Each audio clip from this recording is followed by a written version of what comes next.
I was incredibly honoured when they asked me to be president of the jury. I love film festivals. I've been to many, and I've both as a participant. Just recently, a film I did called Parkland was on at Toronto. So I do have to cut my visit here slightly short because I've got a film happening in Puerto Rico with John Cusack.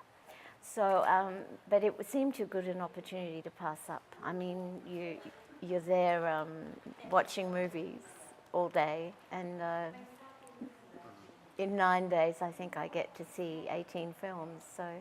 And you found time in your schedule. You had a window for this. Well, yeah. We had to juggle a couple of things. Yes. Okay, and what films have you seen that you like so far?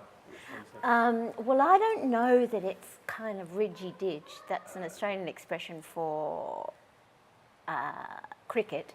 I don't know if it's cricket for a judge to talk about what they liked and didn't like. But let me say I find the whole movie-going experience a joy, and I always have. And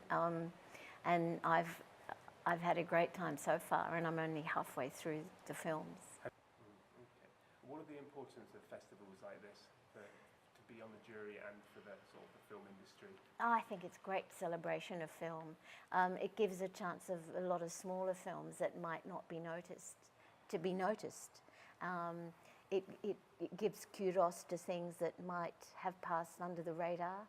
It draws attention to performances and young directors who probably find it very difficult to get exhibitors and distributors. So film festivals perform a very important function.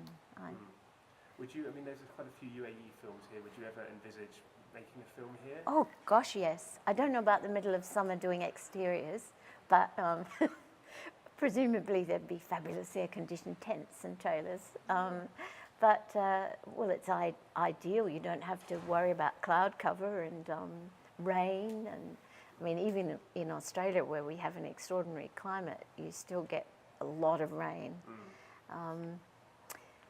I guess that's why California is so ideal. It's even better than California. Yes. Okay, let's talk about your career briefly. I mean, coming from Australia, how difficult was it to get sort of recognised in Hollywood? Now you seem Well, to be... see, that was never an ambition of mine to work in Hollywood, simply because, well, modesty in a way. I just didn't think it was something that was viable. So it was never on my agenda. And even though I've been a professional actor for 51 years and really never been out of work, and I've had some great characters to play and been in some wonderful plays.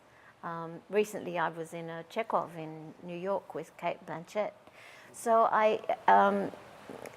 the thought of having an American cinema career just never crossed my mind. But it was all, of course, the ball started rolling with Animal Kingdom, which first of all won the jury prize at Sundance Festival. There you are, another example of a film festival having great results for a young unknown director, very small budget independent film.